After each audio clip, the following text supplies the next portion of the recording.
Hey, this is the story about how I became multidimensional Alice.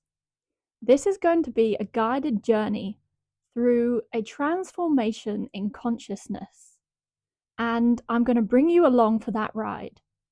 So, if you are someone who is struggling with any part of your consciousness, any kind of like mental health or stress issues or feeling frustrated, then this story is going to be eye opening for you to understand what are the opportunities that I have to create change in my consciousness, and how can I use those opportunities to bring about a future version of me where I'm feeling more fulfilled and happier, more joyful, and basically a process of the realization of the true you, the authentic you.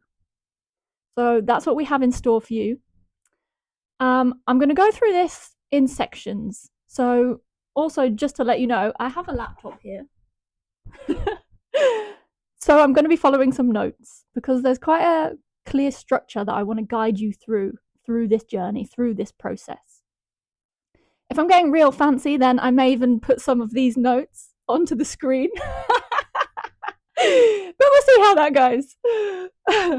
Okay, so to start with, section 1, we're going to be looking at who was I?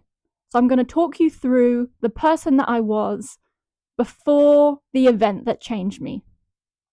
Section 2 is what happened. There was one pinnacle moment that shifted my consciousness, a moment of deep transformation that changed everything. Section 3, what followed after that. Section 4, what changes did I experience? Section 5 is who did I become? And then finally, I'll talk you through the what now. So that will be understanding how has this process been integrated, what have been the changes in my lifestyle, and how is this changing who I am going forward? What are the implications of this deep transformation in consciousness? So that's the ride that we're about to go on. Okay, amazing. So, starting out, I want to paint the picture for you of who I was before the changes took place. So, we're going back now to 2021 slash beginning of 2022. At this time, I think I was 28. My life up until that point, when I look back now with so much more clarity, was that there was a discrepancy between the external image that I was projecting and the internal experience that I was having. So there were external successes. For example, I had a steady and reliable job. I had been able to buy myself a car, buy myself a home. I was in a long term relationship. I had surplus money that I could use to buy nice things or go on trips with my friends. So, externally, there was lots of success that we see portrayed in the media and online, that we believe this is what will make us happy, or these are the things that are the qualities of a happy life. So I had achieved quite a lot of that at quite a relatively young age, at 28. And yet there was this huge discrepancy between the internal and external experiences that I was having. So internally, I was struggling. I was really struggling. And I'd been struggling, to be honest with you, my whole life. I had intense anxiety. I had long term experiences of depression. I'd had spells of time where I felt suicidal. And I would say I had a background feeling that it would have been easier if I just had never existed. I had this background sense of not really wanting to be alive. Not that I was necessarily going out of my way to act on that or to harm myself, but it just felt like my existence is some kind of punishment.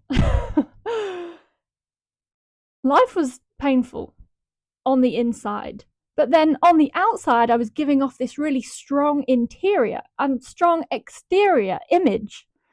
And I think a lot of people have been taught that when we feel difficult feelings inside, when we feel sad feelings, the strong person actually resists those feelings and says, no, I'm not going to succumb to those feelings. I'm going to stay strong. I'm going to be brave. I'm going to be bold. I'm going to continue marching on through life. So that's the narrative that we've been told, that we need to basically almost enter into an arm wrestle where we're overpowering those sad feelings. And so that's what created this dichotomy, this contrast between the strong and positive and smiling exterior that I felt like I needed to play. And I would become that person when I was out in public or around other people. But actually, internally inside, when I was alone or when I was at home, I was broken. I was sad. I felt unfulfilled. I felt empty. I felt numb. I felt despair. And so it just felt like there's something wrong with me. I'm trying to do all the things that should make me successful or make me happy or make life good. But when I was alone, there was this deep well of sadness. And so it creates this pattern of self-blame. What's wrong with me? Why do I feel this way? Why am I struggling? Why do I have to keep putting on this act of this feeling of like, oh, everything's fine, I'm okay, I've got it all together? So you start basically creating a narrative of self-blame, self-hatred, self-destruction of, oh, if only I was better, then things would be easier.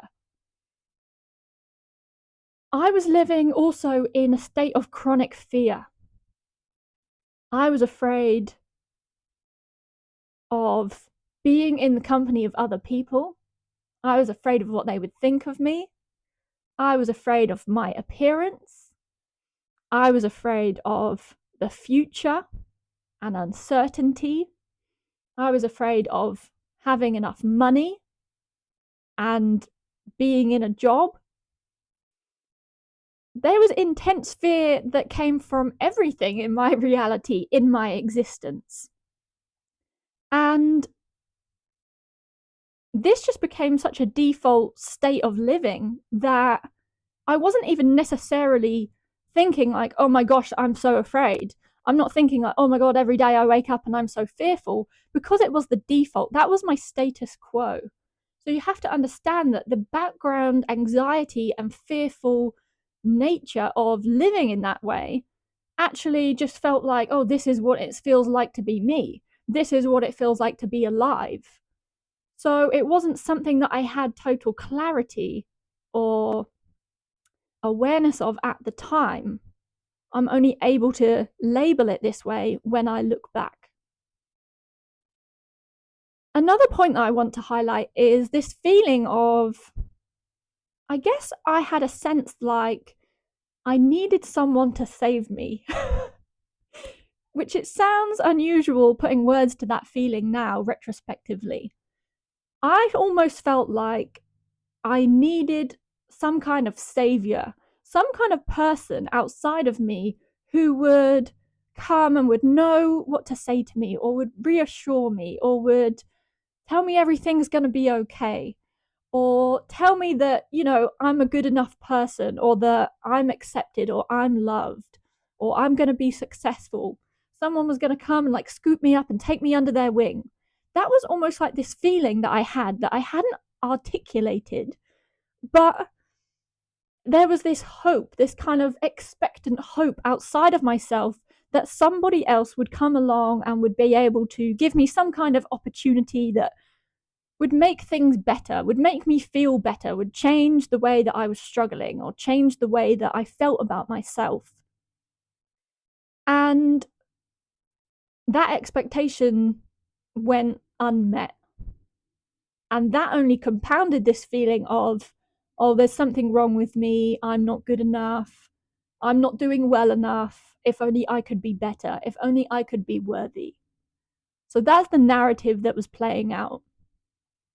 And this created an experience of basically feeling like life was happening to me. I didn't feel like I had any real control. I felt like the future was this kind of scary, uncertain thing that how could I possibly know what's going to happen tomorrow? How could I possibly know what's going to happen in the future? And there are so many worst case scenarios, so many doomsday kind of different options that my mind would be projecting out forward, almost in anticipation of that moment of impact of being in some kind of crash or a collision. And so I was just in this constant state of contraction, this intense anticipation of, I don't know what's coming at me. Life is a bitch kind of mentality. And that left me feeling stuck, it left me feeling doomed, and it left me feeling helpless. I felt like there's nothing that I can do. There's nothing I can do to protect myself in this frightening and dangerous world that I'm in.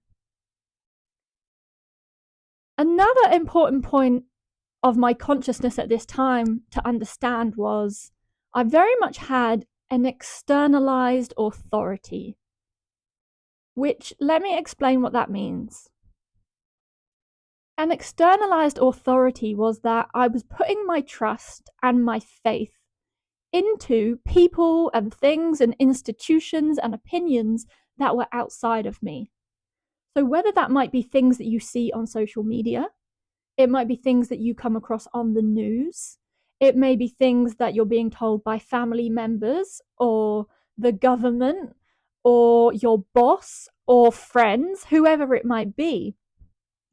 I was basically taking those voices in my life as voices of authority that knew better than I knew.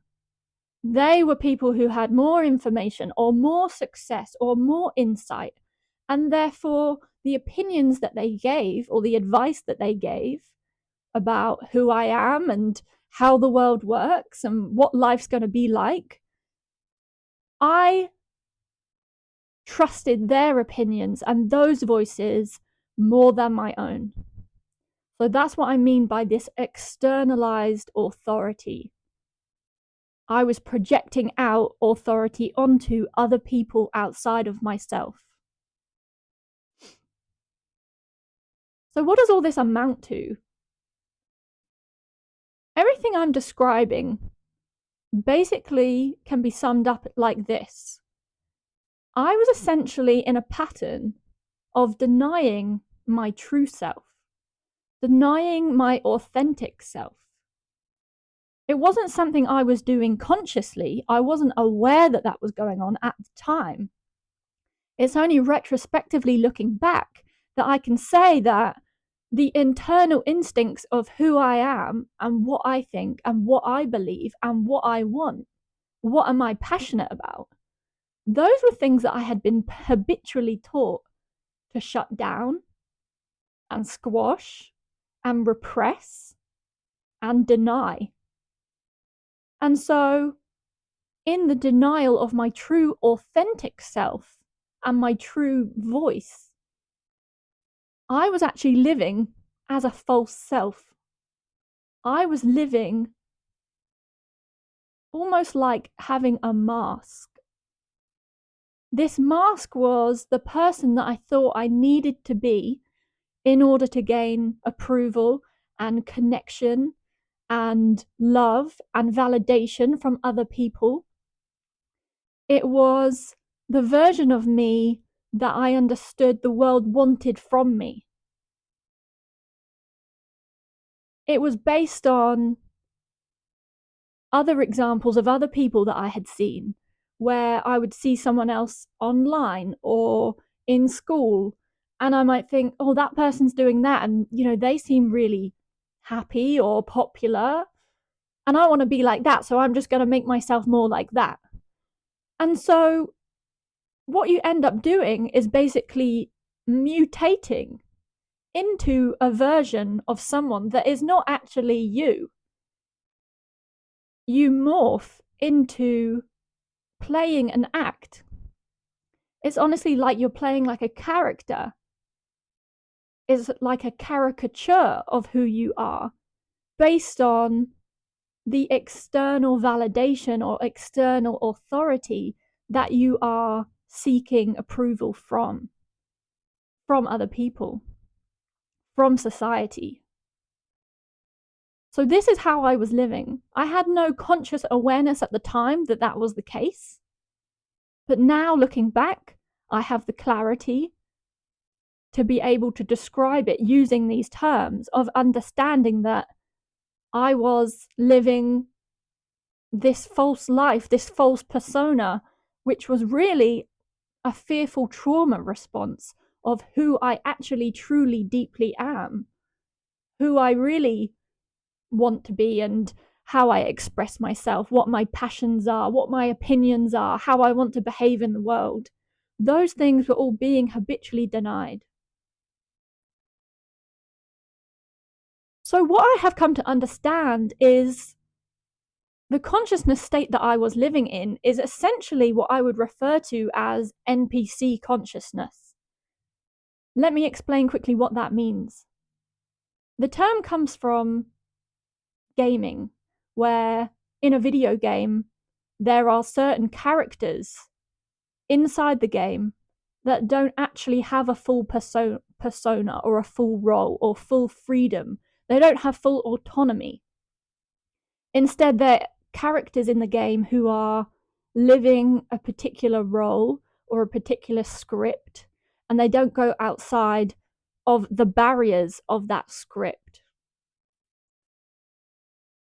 This is how I understand that I was living, where I was living in this false construct of who I thought I needed to be. I was actually imprisoning myself inside of what is the fear frequency of the NPC consciousness, where I didn't have true sovereignty. I didn't have true authority over myself and my life. I didn't have true autonomy to be able to make my own true decisions in alignment with my soul. I didn't have true agency to act because all of those true instincts of who I really am and what I really wanted to say or express or do, they had been denied, they had been shut down. So I was living again as this false self within this false construct of who I thought I needed to be.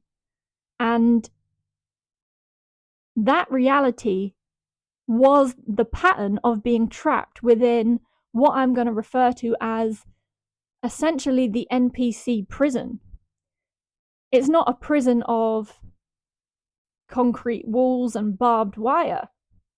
It was a prison of my own making. It was an internal prison, one where I felt like I have to play this version of Alice. I have to play this role in society in order to gain safety, in order to gain security, approval, in order to be happy or successful. And of course, that all turned out to be false. That was a lie. But at the time, I didn't know that I was trapping myself inside of these barriers, these fear barriers that were actually determining who I am in the world, how I express in the world, how I think, how I behave, and how intimately I can know myself and know my own essence, my true essence, my divinity expressing in this lifetime. So that gives you the full breakdown of my life up until my awakening, my consciousness transformation started. That was who I was, living in this consciousness construct, this prison of my own making that I was not aware of. I had no awareness that that was happening at the time, and I certainly hadn't consented to it, not consciously. So let's transition now into what actually happened that created the changes in order for me to step outside of that prison and break down those barriers. So, what happened to me? In January 2022, I went on a night out in London with my friends and I was drugged by someone. I was spiked. And the experience that night of what happened to me was what brought about an intense and extreme spiritual awakening, a transformation in my consciousness. Now, reflecting back on what actually occurred is difficult because, from what I understand, I was spiked just before I left, or very close to when I left from this bar or this kind of like club where I was with my friends. So when it really hit me in the strongest way, this strong sedative, it was basically trying to sedate me, put me under. I basically left and was alone and I had left my friends inside because I was traveling to go back home on my own. I didn't even live in London at the time. So the journey that I had to undertake was leaving this pub, bar, place, walking to a tube station, getting a tube, getting to King's Cross, and then getting a train all the way to Cambridge. So let me talk you through what I remember feeling. I remember coming out of this pub and then starting to feel really dazed and really confused and really like separated from my body. It was almost as though I was losing the controls of my body. And there was a strong sensation of basically going blind. I lost my vision. My vision was just going like black. It was actually a lot like the experience. I don't know if you've ever seen the film Get Out, where in that film, people are basically trapped inside of this black void inside of their body while their body is being basically taken over and controlled. It was a little bit like that sensation where my consciousness felt really distant from my body, as though I'm losing the buttons or the strings to pull my limbs and control my physical body. Like that connection of like me sending a demand and the actual body being able to respond, that connection was like severed. I didn't have full control. And what ended up happening was I was able to somehow get some words out to speak to people to get help from them. I wasn't able to articulate, I'm in a really bad situation. Can you call an ambulance? Can you help me? Or maybe I did. I mean, obviously, I don't totally know. It's all kind of blurry. But I don't think I was able to communicate how extreme the situation was and how much I urgently needed medical assistance. And so, from what I understand, is I basically was able to like grab some people in the street and be like, "Can you help me walk? I can't walk." And they basically took me and helped me and passed me between different people who then somehow managed to follow whatever instructions was coming out of my mouth. I have no idea. To be able to get me from central London onto a tube. Some people then helped me get off of a tube. Then they walked me into King's Cross station, handed me to one of the station people, employees, who then was able to put me onto a train. And I know that they were able to call ahead to Cambridge to get someone at Cambridge to come onto the train to get me off of the train. That's how completely out of it I was. But obviously, I must have still been standing. I must have been able to get some words out. Otherwise, people would have, called an ambulance. Like if I had dropped on the floor, like unconscious, people would have been like, oh my God, this is a medical emergency, get an ambulance, which obviously didn't happen. So, quite what their experience was of how I was behaving, I can't really tell you for sure. But this is the process that I went through. Now, internally, the spiritual process that I was actually going through, that I experienced that night, was that my spirit, my soul, under the conditions or under the experience of this drug, my soul actually left my body. I had something called a soul walk-in experience.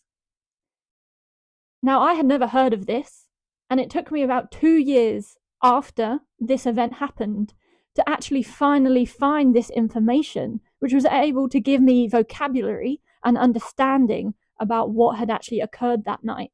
So I'm only telling you this retrospectively. What a soul walk-in means is that on that night, it actually happened, from my understanding, when I was sat on the London Underground between Angel Station and King's Cross Station. My soul, my spirit, left my body and crossed over. And I have the memories of that process, of basically going through a death process and crossing over as a non-physical consciousness spirit and merging back into the field of consciousness that exists beyond this layer of physical reality. What happened in that exact moment, though, was that another aspect of my soul, because our soul basically exists through dimensions, we exist in many layers of reality. So another aspect of my soul from another layer of reality stepped in that moment into this incarnation. So while the Alice who had lived up until that moment essentially died and crossed over and merged back into spirit, merged back into source, another part of me, another part of my soul from a higher dimension, basically like tag teamed into my incarnation, into my body, and entered into this experience of physical reality in that moment. Now, from the outside point of view, I doubt that anyone could have told or would have had any sign that that had happened. I don't think it was that, if you have an experience that's like a near-death experience, what typically happens is someone actually dies. They're on the operating table and they actually die, the heart stops, they cross over, and then they come back. But this was actually a different aspect of my soul that immediately swapped into my body. From my understanding, it happened instantly. So there wasn't like a moment of, oh, my heart stopped, my body's died, and I've collapsed on the floor. It happened in an instant. Between a heartbeat, boom, it was gone. My soul leaves, another part of my soul enters in, and now is basically taking on this incarnation. So from the walk-in that happened, the experience, I basically had a conscious experience of the oneness of our true existence, of our reality.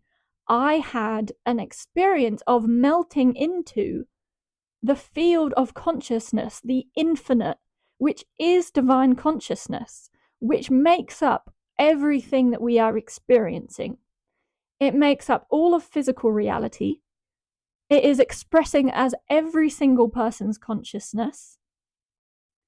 And I basically melted back into that divine soup that I then learned and connected and experienced that every single thing that is in existence is just this divine soup being experienced differently. It's behaving differently. It's being portrayed differently. We're experiencing ourselves as individual or distinct or separate, while in fact, all of it, everything, this entire reality, every single person, it is all a soup of divine consciousness. And so, as a part of that experience, I melted back into that infinite divine soup, and I experienced it as an infinite consciousness, as I had become basically disentangled from that finite physical experience of just being in the body. So, following on from that night, what this meant for me was that my spiritual channel in that moment became unblocked. What that means is, essentially, we have energy channels that connect from the physical body up into divine consciousness. And for most people in physical reality who are experiencing themselves as being separate from spirituality, or separate from God, or separate from spirits or the non-physical realms, what that is actually being caused by is the fact that their spiritual channels are blocked. It's a little bit like, imagine having like a downpipe, like a guttering, a rain pipe. If that pipe is completely blocked, filled with leaves or twigs or whatever, obviously the water can't get through. No water is coming through there. Now, your body basically functions and operates on receiving energy from the divine, from the non-physical, from the spiritual realms. And I keep pointing above my head because in particular it's the crown chakra, which is the energy vortex, which is at the top of the head. There are obviously more in the body, but for me this was the main one. That night when I had the walk-in experience, the spiritual awakening, my crown chakra energy channel, which goes directly up through my whole body, up out the top of my head, that pipe got unblocked. Now, I never knew I had a pipe before. I never knew it was blocked. So it wasn't something I had any awareness of. It wasn't something that I knew existed, and I certainly didn't know it was blocked. But I've only learned that retrospectively since it got unblocked. And now I know quite clearly, like, oh yeah, it's definitely there. It's there for everyone. But without having some clear passage, like having like water running through a plumbing system, you're limited by how much information and how much guidance you can basically receive from spiritual beings, from the spiritual realm, from other dimensions of reality, from source God.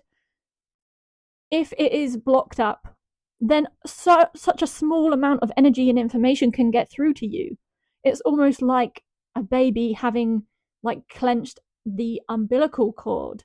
It's like that life-giving flow is actually being blocked and you're not receiving it. So through this experience and this unblocking of the channel, what occurred was I now suddenly, quite violently, had access to new gifts, new skills, and new abilities that I had never ever experienced before. I had not been someone that was spiritual at all before. I didn't even like do self-help. I didn't even like read books. Like, that was just not something that was in my world. I was just kind of, repeating my patterns of misery and sadness.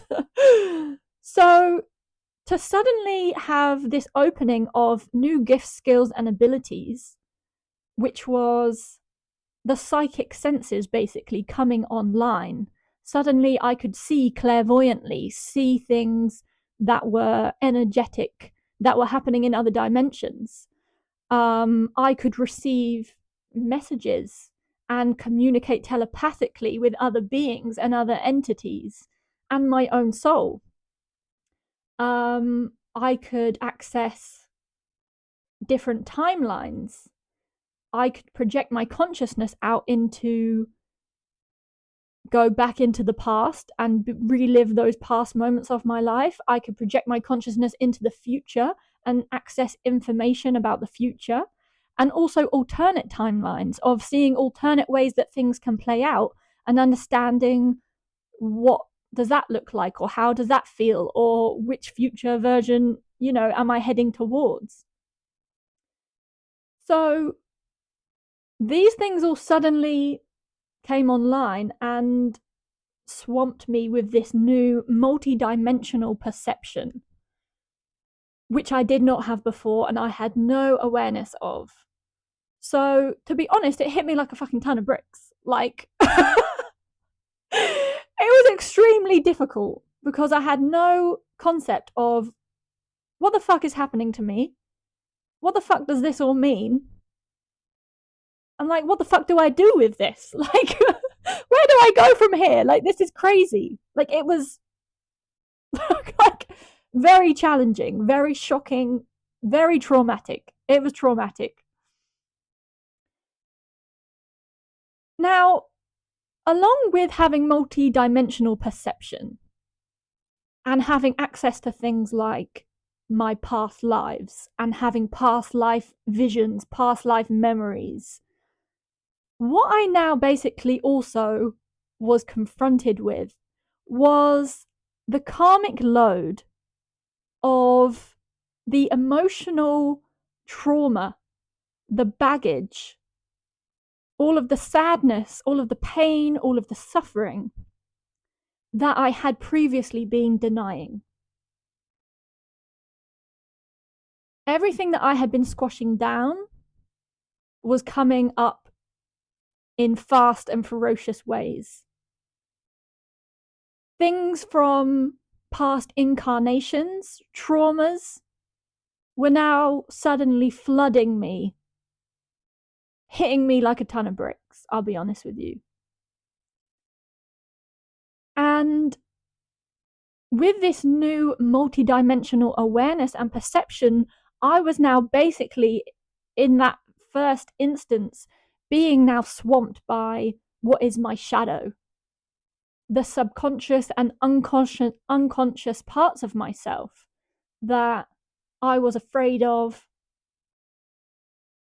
that I didn't want to face, that I was in judgment of, that felt too scary and too painful to have acknowledged previously.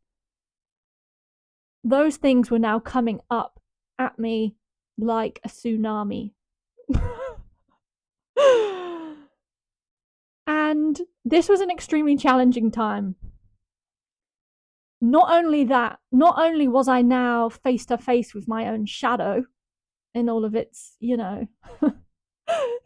glory, I also found so much deeply ingrained conditioning and programming that I previously had not had any perception of.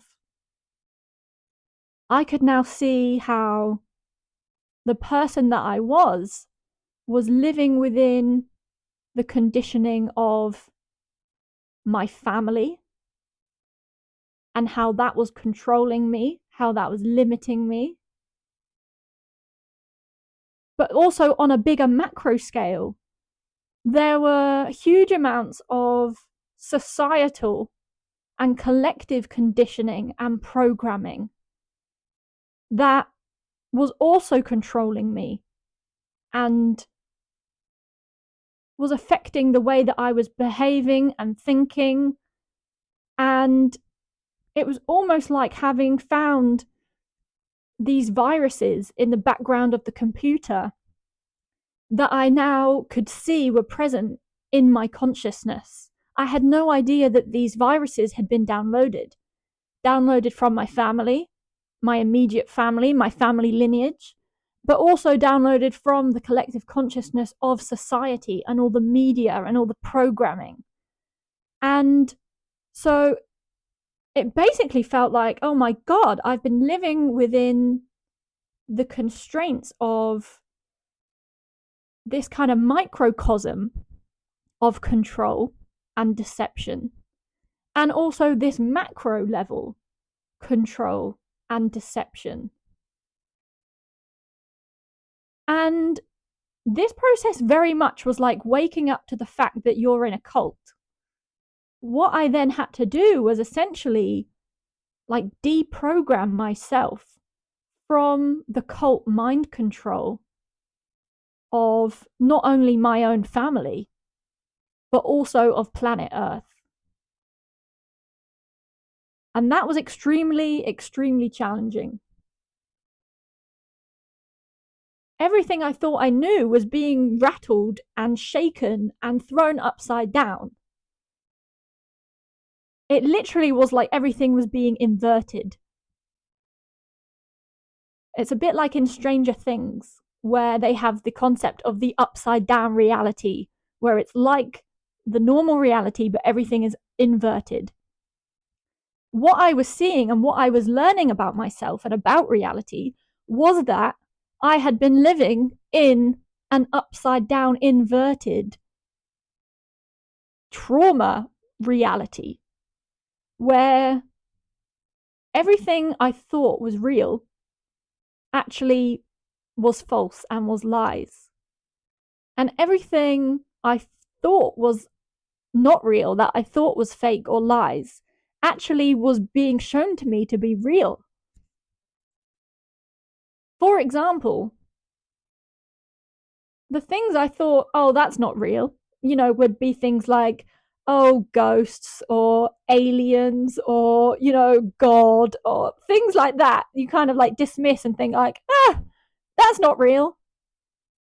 Then suddenly I'm face to face with this realization and this experience of experiencing those things firsthand, having the gnosis of the experience of them existing and interacting with them.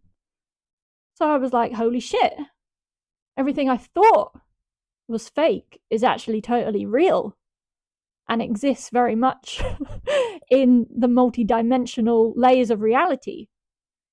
And the inverse of that was everything I thought I could trust and thought I believed in terms of societal structures, figures of authority, the media, schools, governments, all of those kind of things. I could quite easily see now that actually they were harmful and they were controlling and manipulating and deceiving people. So it was an intense inversion of everything I thought I knew.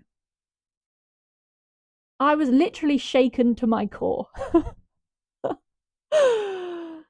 And so the process that I went through for about, I want to say it was a good 6 months following the awakening, for about 6 months, I was basically coming face to face with all of these realizations. And I was having an extreme roller coaster of emotions. I was in this state of basically yo-yoing between, at some points, being in this expanded, intensely beautiful and loving, blissful state of divine connection with everything, the entirety of reality and consciousness and all people. And I knew I was experiencing ourselves as being all intrinsically connected and linked and extensions of the one divine mind. So I would have spells of being in this amazing, expanded, blissful state.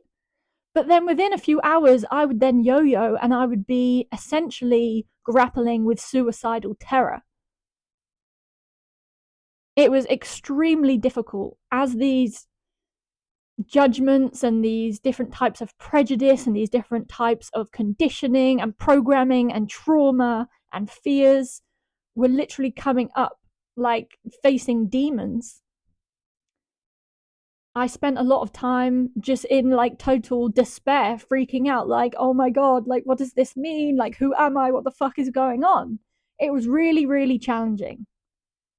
And for 6 months, I basically was yo-yoing and moving between ecstatic oneness and suicidal terror, to be honest with you, as everything that had been hidden, everything that had been suppressed within me was now coming up to be faced and to be healed, to be seen, to be transmuted, to be acknowledged. And this was really a moment of intense and extreme isolation. Not isolation just physically, even though I did spend a lot of time physically like alone and kind of panicking and thinking, what the fuck? But also just in consciousness. I felt extremely alone, extremely alienated, alone, isolated. I was literally panicking and thinking, like, what is wrong with me? What is happening? What is real? What is true? Because I had no spiritual guidance that I could call on, I didn't have any kind of spiritual mentors. I didn't have any kind of like authors or podcasters or YouTube channels where I could be like, oh, this is okay. I'll just, Google about this and it will be fine. I was stuck in this hole of thinking like, oh my God, like I have no help. I have no support. Like it was terrifying. And it was just this moment of basically having to go through facing up the truth about the parts of myself that had been suppressed and being able to eventually find my way through the shame and the blame and the intensity of like the despair of the helplessness, until eventually what I realized was, okay, what do I do with all of this pain, all of this trauma? Like if like genuinely I'm like considering at points of time, like, can I continue living? Can I continue staying alive in this reality? Is there any hope for me now? Or do I just need to end my life now? Almost preempting some kind of like annihilation coming from being exposed in some way. What I eventually reached was a turning point of realizing that I can use what is happening. I can find the strength to survive this, to get through this, to learn from this, and map out exactly what I am finding, the layers of the control, the layers of the deception, the systems of the programming and the mind control, that I can use this to help people. And that was the moment that a switch was flicked in me, where I was able to shift from just these cycles of suicidal despair into starting to say, oh no, like I can get through this, I can survive this. There is a future here where this is going to work out. And I'm going to take everything I'm learning and I'm going to take everything that I'm seeing and understanding about myself, about consciousness, about the true nature of reality. And I'm going to be able to use this to help people. And so, in that moment of what was essentially like self-compassion and forgiveness for myself, I was able to understand that I can get through this. And this is when things shifted. So now moving into understanding, okay, so what followed this event? This is when I set about on a journey of self-mastery. And I knew that I could take all of these lessons, take this wisdom, and use it to do some kind of good. And therefore, I could justify my own existence and continue living. That was the place that my mind was in at that time. So as I set about now on this new course, this new trajectory, which was the start of elevating my consciousness and working with the energies that I was finding, one of the key benefits that I now had the privilege of being able to access was that I now was receiving communication from the divine. I now was able to access guidance and help and support and messages that were coming to me from the non-physical realms. So as I was shifting out of the state of despair and lifting my vibration into a more loving, more determined state of consciousness, I was then able to start to receive quite clear guidance that I did not have before. And this guidance was a mixture of internal guidance. It was things that were coming to me in dream time. So I would have communications with other beings and entities while I was asleep. It would come to me in meditation. I had to take up meditation because I had never meditated before. And I was like, okay, shit, I think I need to meditate. So I would meditate and I would receive visions. I would receive messages. I would see past lives. I would download understandings, download information, insights about what was happening and what I needed to do. I could also use psychedelics. I had a lot of very deep and inspired experiences with mushrooms that also brought me amazing guidance and helped me access visions and messages.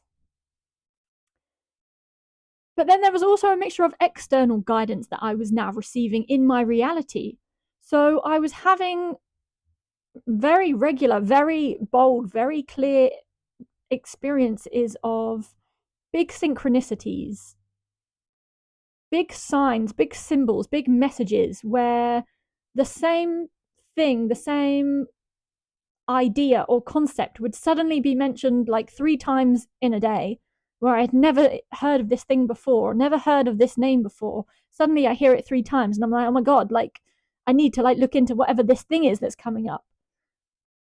And so my reality became like an escape room that had all these clues and this guidance that my spirit guides and my soul and the divine were now able to guide me to have certain experiences and synchronicities through numbers that would be like almost just a nudge in the right direction. It would be like a breadcrumb that I could then follow, which was saying, okay, you need to look into this direction. Okay, you need to explore or research down this avenue more. Or, you know, even just like having like some kind of encouragement of like, you know, feeling like, oh, a pat on the back is like, someone is here, someone is guiding me. I am being ushered in the right direction. There is a path that is laid out, and now I'm being guided down that path. So that became my new reality, following these breadcrumbs, these spiritual breadcrumbs, which were coming from the other realms of consciousness, from the other dimensions, that I was having quite palpable, quite clear, direct experiences and communications and exchanges with, both externally in my physical environment and internally inside of my own consciousness. So, as I then went through this process of following these breadcrumbs and starting out on this journey of this self mastery, I began to realize that the denial that I had been living in was categorically no longer an option. I hadn't realized I was denying myself, but now, in some instances where it was like around a person who maybe I used to behave a certain way, or in a situation where I used to behave a certain way, like the strain on me of like playing that old role was basically so painful or so clear or just so out of alignment with who I now was and what I wanted that it was no longer an option to continue playing this role of this false self. And so I went through this process of basically understanding that it's going to be different. It's going to be new. I am now changed. And so the experience of Alice the experience of my life, the experience of being who I am in the world, is gonna be different, and it's gonna feel different. So it was almost like a bit like trying on a new dress for the first time. It's like, oh, this feels nice, this feels different. Like, it was like that. Except sometimes it was like challenging and difficult, and I'm like, oh fuck, like, who am I in this situation, or how do I really feel in this situation, or oh, when I repeat that old pattern or that old behavior, like, that is now causing so much friction or so much frustration or so much like internal agony. I was like, oh my God, I cannot do that any longer. I can't believe that I was numbing myself from the actual pain that I had been causing myself every time I was denying what I truly wanted, or my true expression, my true essence. So that was the major shift. I can no longer deny who I am. I can no longer deny my truth. That was not an option. And so what I was guided to do was essentially go through a process of dismantling my previous life. Over the course of about 2 years, I left my job. I distanced myself from my family and got some space from them, which I didn't previously have space to think, space to be. I ended up selling my car. I then sold my home and sold all my possessions, other than a few, personal items, some clothes, etc. And my relationship that I had been in for, I think, about 7 years by this point, basically came to an end. That also came to a natural close. And so I had dismantled the entire life that I had built. All of these markers of success previously that I had thought were aspects of my identity, of who I was, suddenly, in quick succession, it became clear that they needed to go. They needed to shift and make way for me to basically be a new person, a new version of myself, in alignment with my truth, with my essence.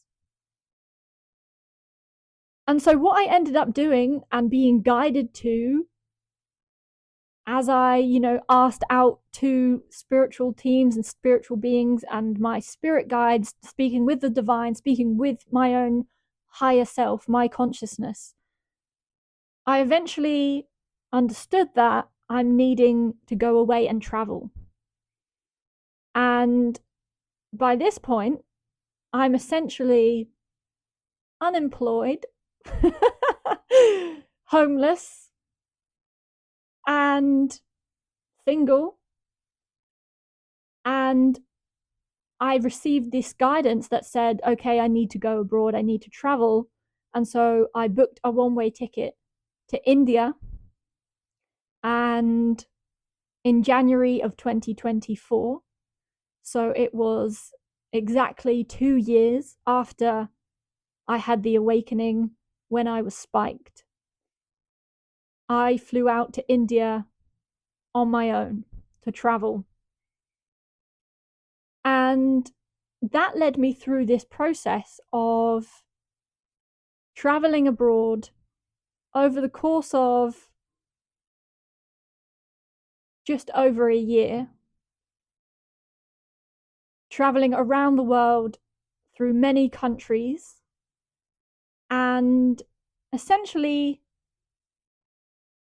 going on this quest, this divinely inspired quest, where I was like, okay, I'm, bearing my soul here. Like, I've dismantled everything I had, I've dismantled everything I was, and I'm surrendering to this process to see where this guides me, to see where it leads me.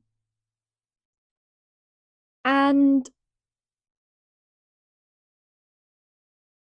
what did this do? So now let's move into understanding what it was that changed. As I went through this journey of not only physical travels, of being guided to go to different places around the world, I was also undertaking this transformation in consciousness that was happening internally in very profound ways.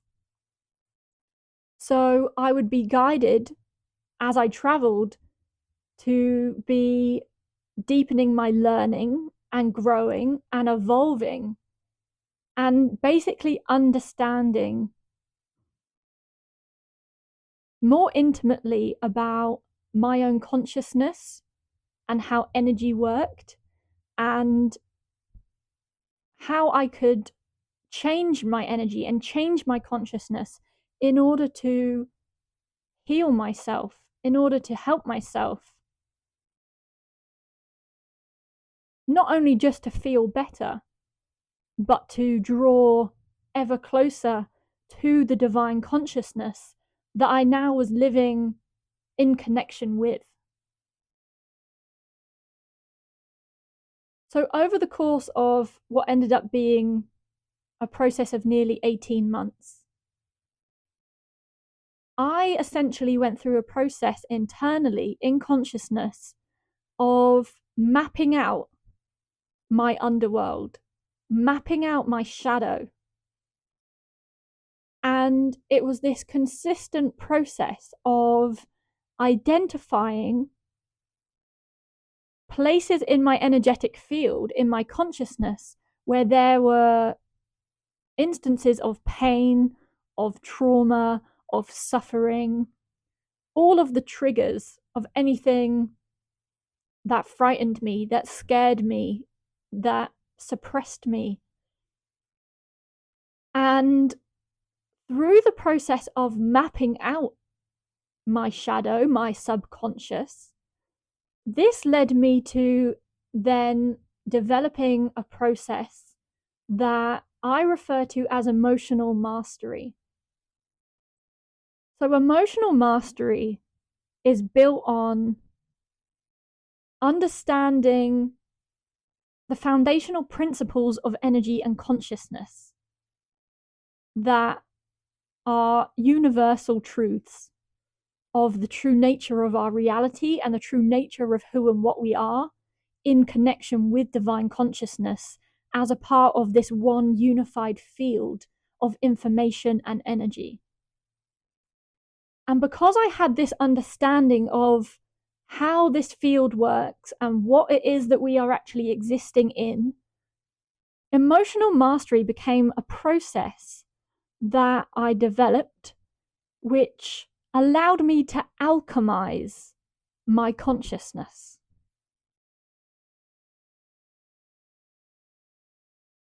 Consciousness alchemy is the process of transforming and transmuting pain into love. So before, I had no conscious awareness, no direct awareness of the fact that so much pain and trauma was literally floating around me in my energetic field. So you can imagine someone's aura is like having like a hamster ball, like a big sphere that is around every person's physical body. That is your actual soul. That is your actual consciousness. It is this big ball. And it's the ball that is projecting the physical body inside of it, not the other way around. And so emotional mastery is the process that I began to use, which would allow me to identify energy in my field that was distorted, that was diseased, that was toxic, somewhere in either my history or my lifetime, or it was things that had been brought through karmically from other previous incarnations. I now understood how I could identify this energy, understand it, and transform it energetically, alchemically, into allowing me instead to embody more and more increasing levels of divine alignment, divine consciousness, aligning my perspective of my energy field back increasingly into alignment with the divine view of reality. And so it was a process of basically repairing the fragmentation of consciousness. Let me give you a metaphor. If you imagine your consciousness like a vase, and every time there's a part of you that gets traumatized or is feeling traumatized or feeling afraid, and the energy doesn't fully release, it's almost like taking like a hammer to that vase and it being shattered into small pieces. And so that was what my consciousness was like before. And now, through emotional mastery, I was going through a process of repairing this vase, repairing this consciousness, taking all of the fragmented trauma aspects and transforming them, transmuting them back into alignment with wholeness, restoring the integrity of this vase. And as I increasingly went through this repair process, this restoration process, there were changes that were happening in my experience of who I am and my reality in amazing and profound ways. So I was having increasingly intense experiences with the non-physical and with the divine, having almost now cleared away all of the barriers that stood between me and the divine consciousness. In my reality, I was experiencing reality as being profoundly more joyful, profoundly more loving. I could see and feel and connect to the presence of the divine in my reality as it was manifesting and expressing as what previously looked like physical and inanimate objects. I could now see and understand the divine in others. I now had new gifts, skills, and abilities that were coming online in stronger and more profound ways. I could see that my energy field was having an impact on my physical reality and on the people that came into my energy field. There were changes that would happen that I could see in others. There were experiences I had of physical healing, healing with my hands. So as I increasingly refined and purified my consciousness, my experience and my reality, my mastery in reality was being restored. It was coming online in very miraculous ways. And I was just having this increasingly intense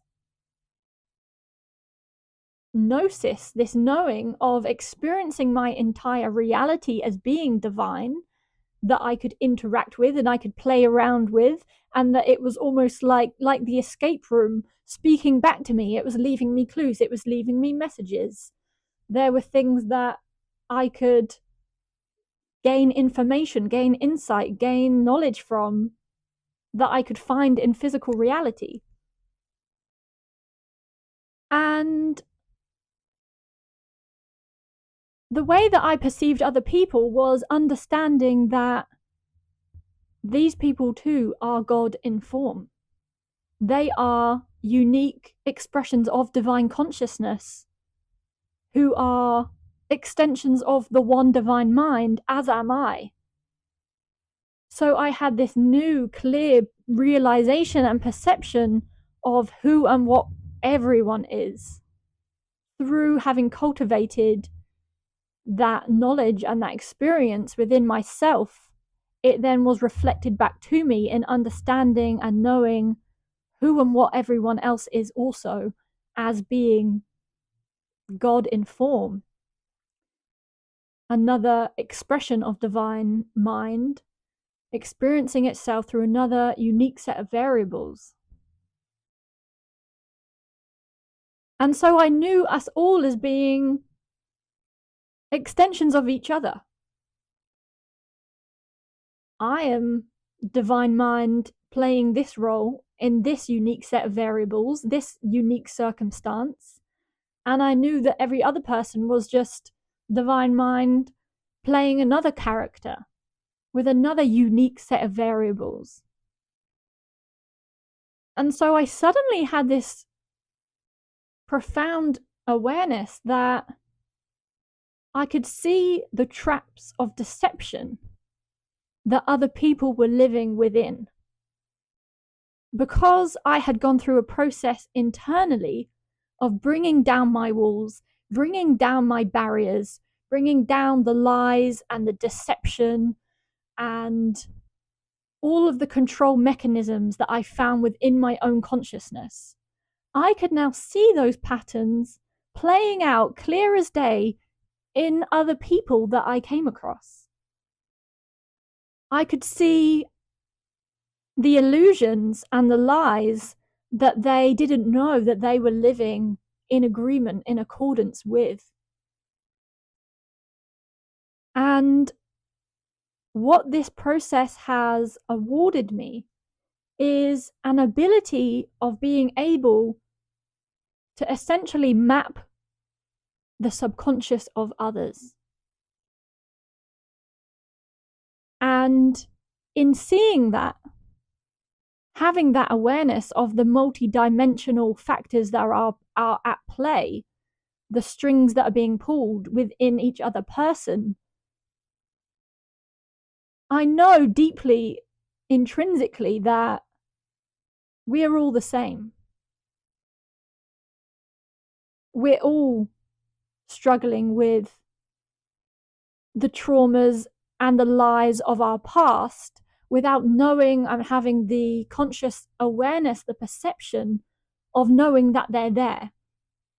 And so this is how each of us then is experiencing ourselves and experience reality from within this internal prison of our own making, of our own mind, with walls that we don't know have been constructed.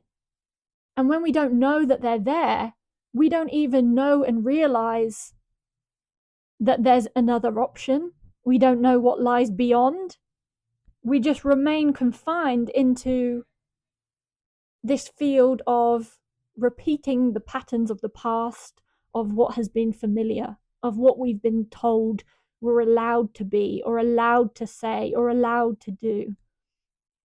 It essentially is like being able to understand that if you were an animal who was born into a field and surrounding that field is a electrified fence,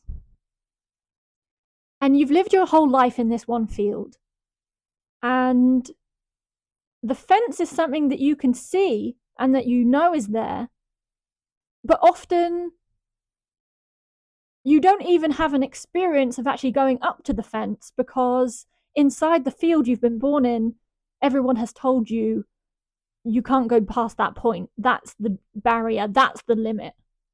And this is how fear and shame have become the fence of the prison that we are living within without even realizing it.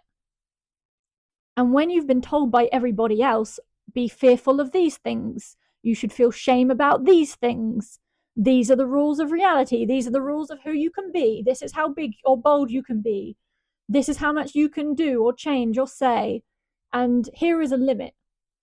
Those limits that are imposed on us by family, by friends, by society, by governments, those are the electrified fence that surrounds the field that you have been stuck within, the prison.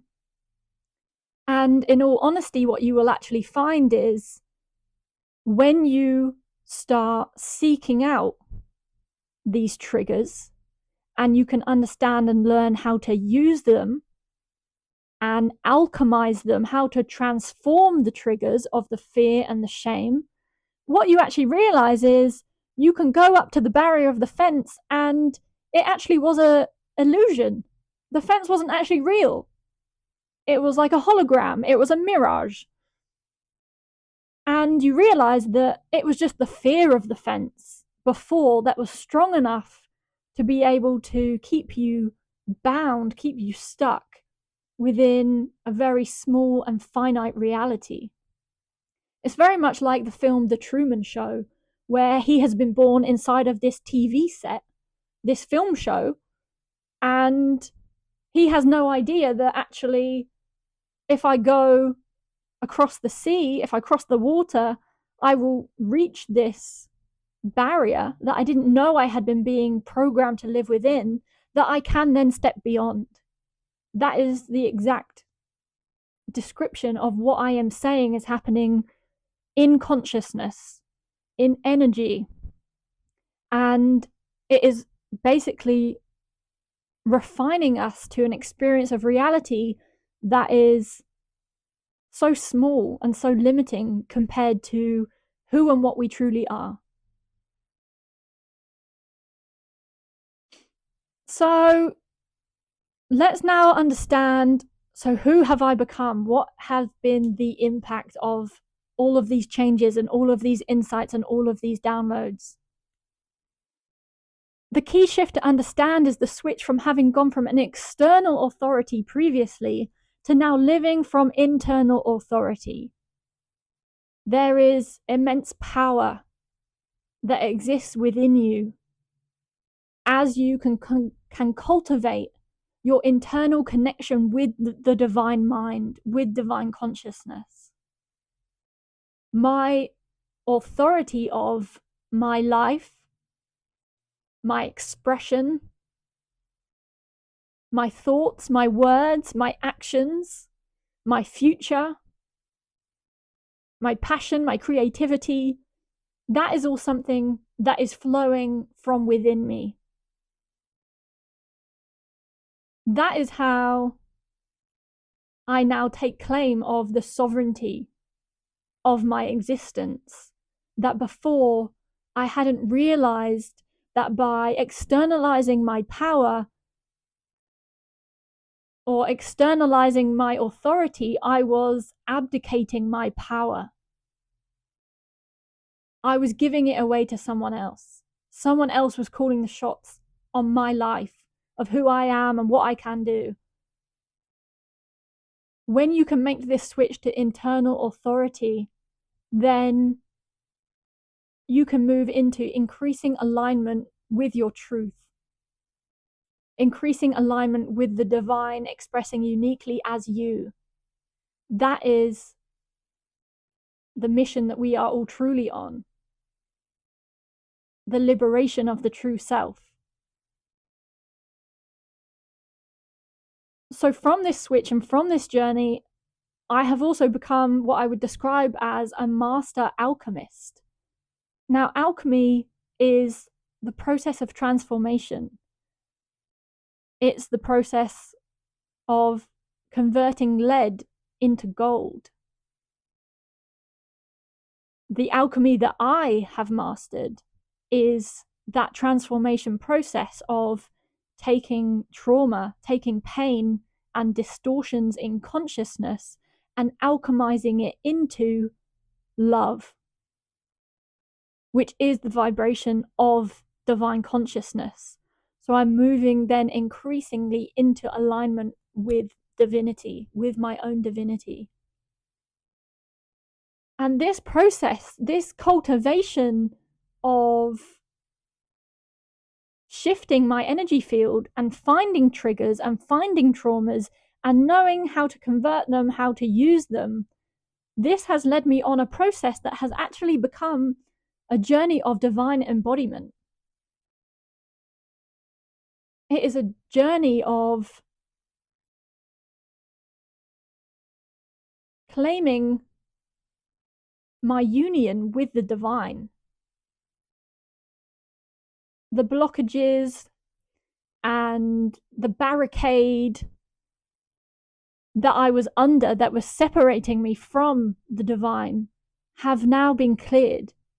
That blockage has been cleared out. And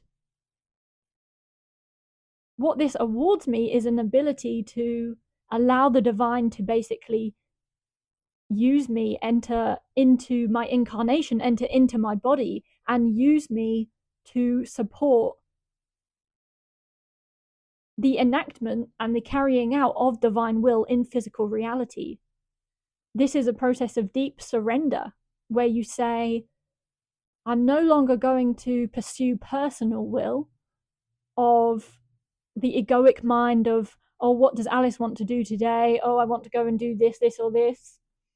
Instead, you go through a process of aligning with the true will of your soul from the higher dimensions, the infinite part of your consciousness, which is your true expression.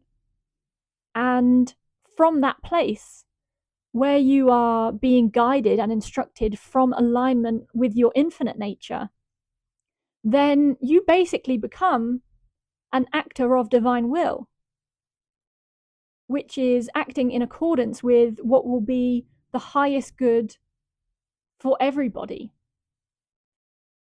And understanding that there will again be these breadcrumbs that are laid out for you for your personal unique journey to understand, what is it exactly that I am here to bring? What characteristics of divinity am I here to express?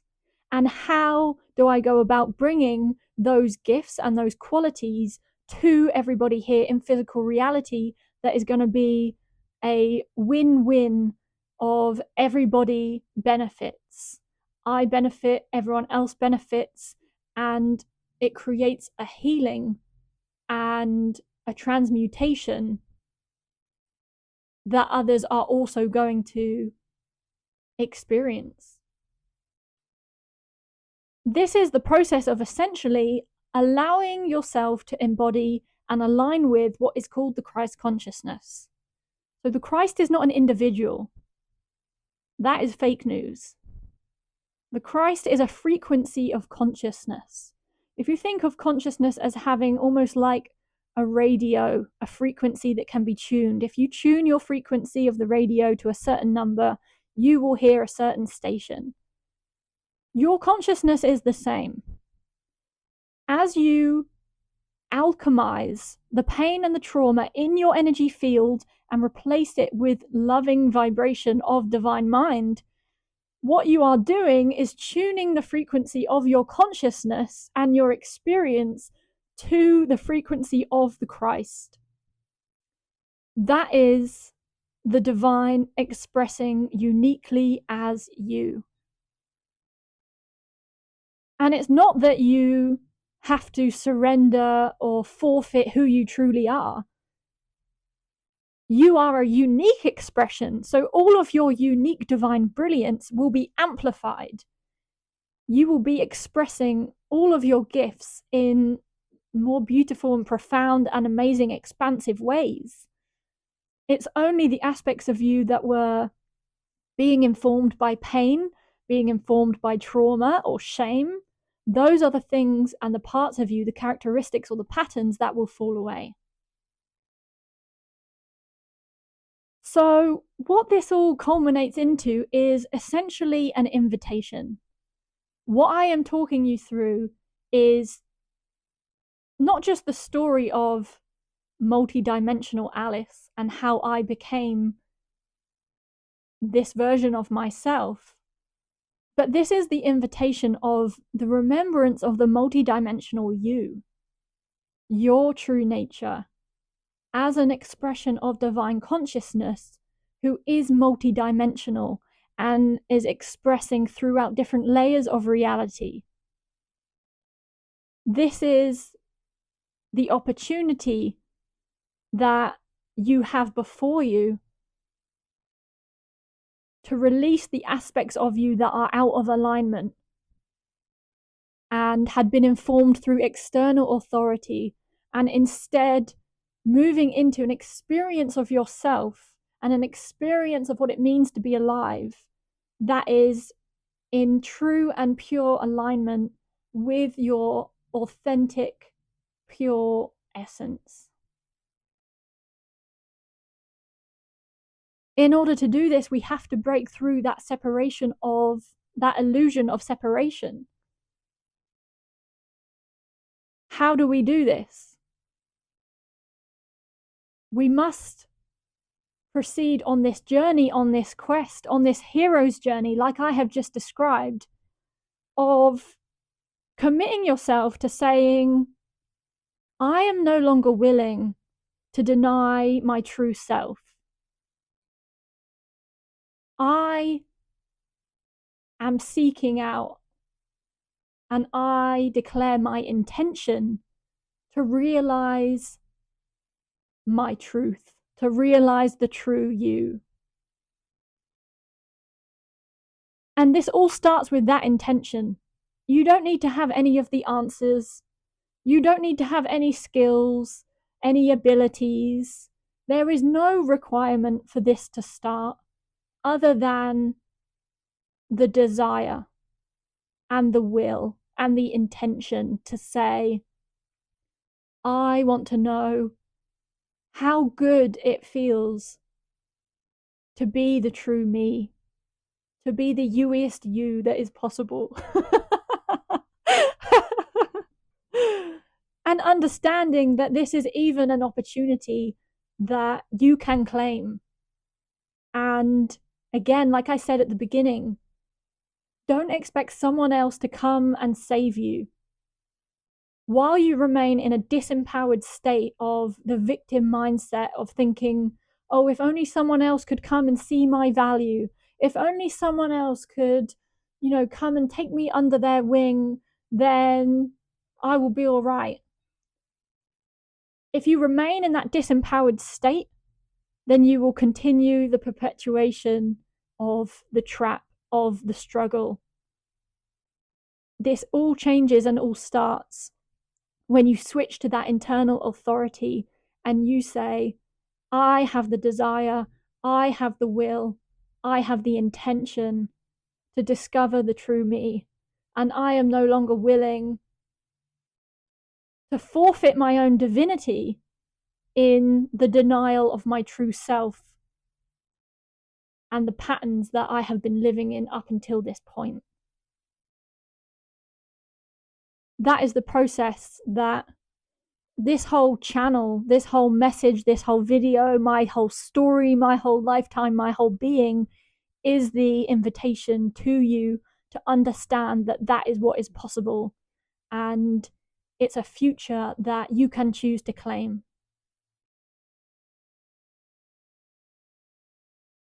So finally, my final section, what now? Having gone through everything I've covered, what the fuck do we do with this? One key thing I want to mention is thinking back to that earlier version of Alice, the NPC Alice, who was anxious, she was depressed, she felt suicidal, she was struggling, she was trying to be brave and strong and feeling broken inside. It's really important to understand that even in that state, even at that time, I was still an expression of divinity. My divinity is not something that has flourished in me or into existence because I've changed my lifestyle or because I now speak differently or look differently. The NPC version of Alice was also divine. She held that potential inside of her, like the oak tree that exists inside of the acorn. Everything that I am now was present there within her. It was just that she was so densely barricaded in by so much pain and so much trauma that it was like being in a prison that I didn't know I was in. And when I didn't know I was in it, I couldn't get myself out. But she was still divine, and as are you, wherever you are on your journey. If you're watching this, then I want you to know and be encouraged that everything you need is inside you. all of the answers and all of the guidance, all of the breadcrumbs that you require will come to you in the appropriate moment. So don't feel that you need to have answers for tomorrow today. The solutions for tomorrow will be found tomorrow. Focus on the present moment. Focus on the day that you are in and what information, what messages you are receiving, and take things one step at a time. That would be my words of encouragement. And what I want you to understand as well is this idea of, through the alchemizing of consciousness, what we are then actually creating, the knock-on effect of that, is we are alchemizing reality. This is a process of shifting the very timelines that are being projected from us. So physical reality is an outpicturing of consciousness. When you understand that, it's like that old saying, what came first, the chicken or the egg? Consciousness is projected out into reality. So the version of reality that you see and that you experience is a reflection of the consciousness. That's why we go back into consciousness, we make the changes there, we alchemize the energy that is out of alignment, the distortions, and then the physical reality that we are experiencing and living within will then be transformed, it will mutate, and it will morph in response to the changes that we make internally. This process, as you can see then, is how we achieve a future version of reality where people are feeling cared for and nurtured and inspired and passionate and loved, and we have society and community where people are supporting each other, people are helping each other, rather than a lot of the division and conflict that we currently see. When you can understand that external conflict is a reflection of internal conflict inside that is asking to be seen and asking to be transmuted, then you step into that empowered state of knowing, anything I see that I don't like externally in reality, I have power to have the ability to transform it.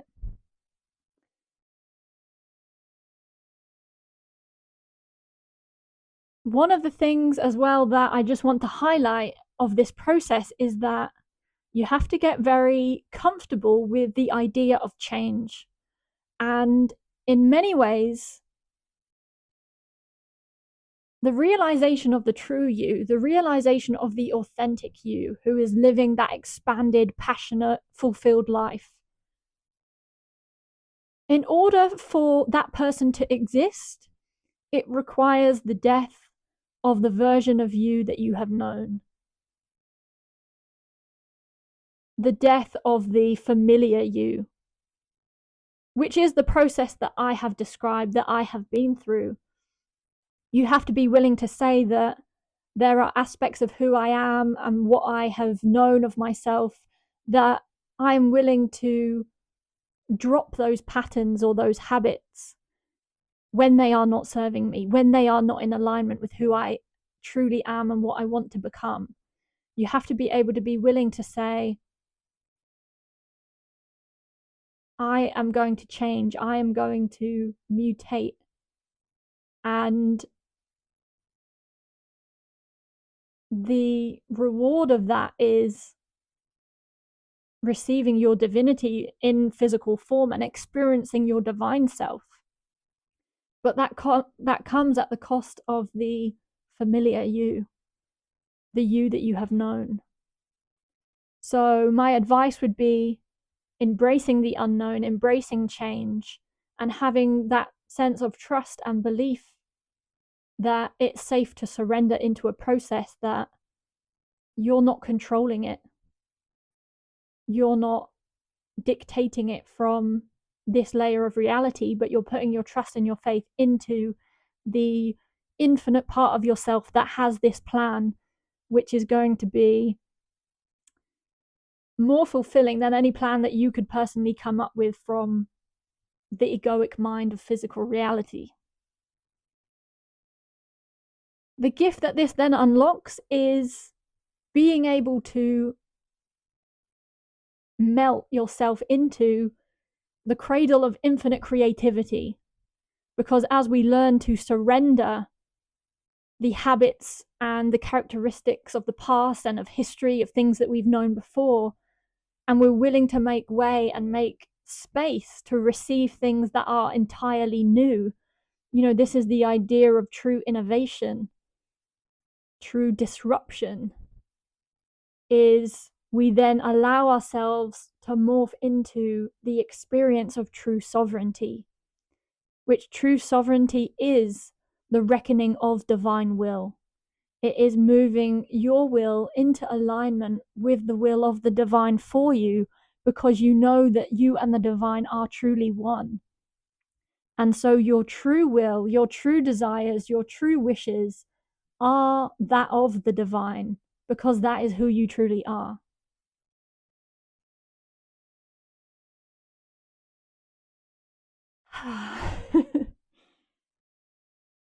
This process of embodying your truest self, your authentic self, the youiest you possible, embodying your own divinity, embodying Christ consciousness.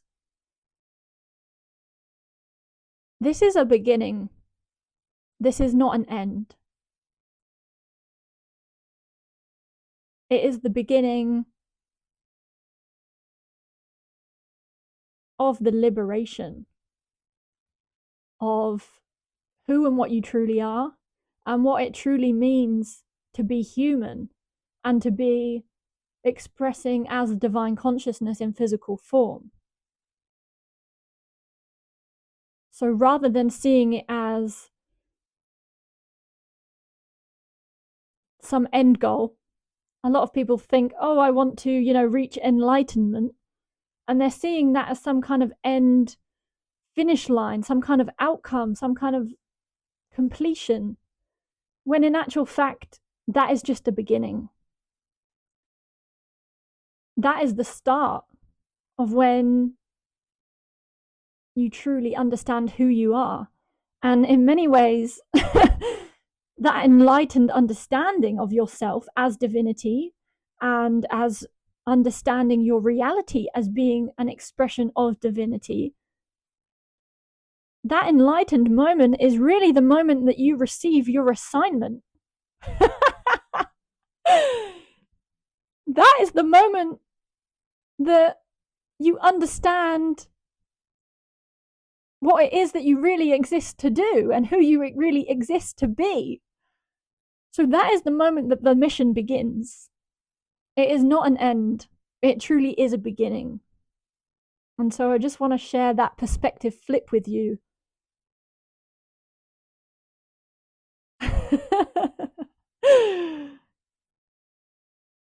That is when we understand, okay, this is my mission. And then the fun begins. And with that, we come to the end of this tale, the end of this story of this transformation in consciousness, this quest that I have been guided through up until this point, up until here I am sharing this message with you across time, across space. And like I said, we're really just getting started. No matter where you are on this journey, perhaps you feel like you can really relate to the version of Alice at the beginning of this story. If that's you, then that's amazing news, because the fact that you're even receiving this content and receiving these insights tells you that you have so much to look forward to. There is so much deep, rich opportunity here that lies ahead. So I don't want you to feel like, oh, there's some insurmountable mountain ahead of you. This is truly when the fun begins. And while my journey started out very much going through a process of being in total isolation and being alone, in terms of physical reality, I want you to know that I have already climbed this mountain. I have already run this marathon. And so I am coming back now down to you to say, these are the tips, these are the advice that I can share. This is the guidance I can give you.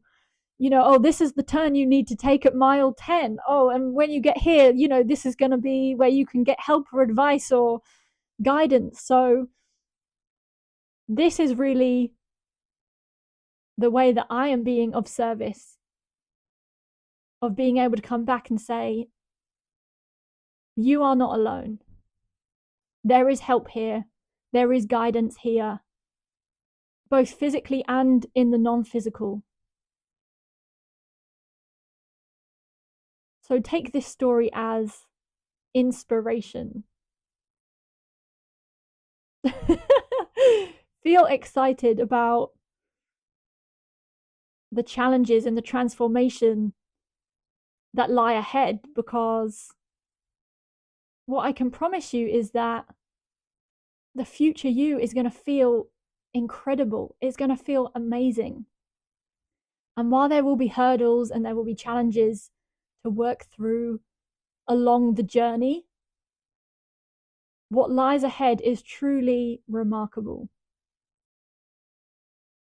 Where you stand at the moment, I'm going to put my money on the fact that you currently have no idea how good it actually feels to be you.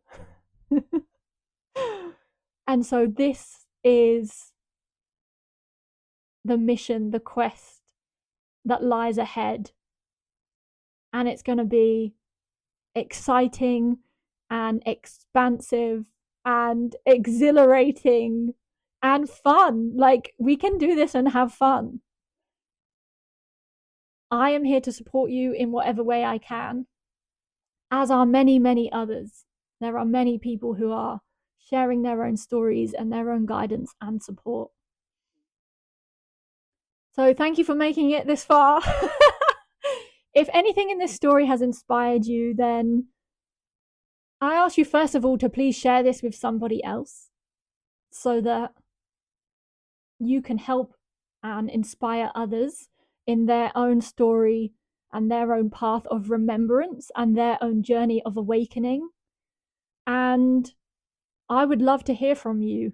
If you have watched this and made it this far, then I would love to hear your thoughts or your reflections, or comments about where you are on your journey or things that you have struggled with.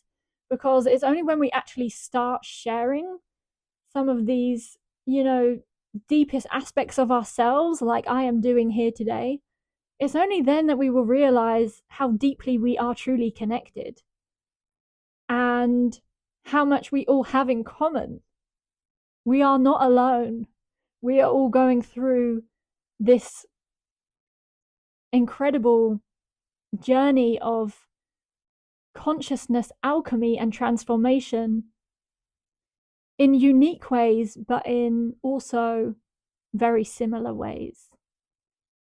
So let me know in the comments what your thoughts are, what your experience are, and of course, give this video a like if you enjoyed it, subscribe to the channel, and please share this with someone who you think will benefit from hearing this story.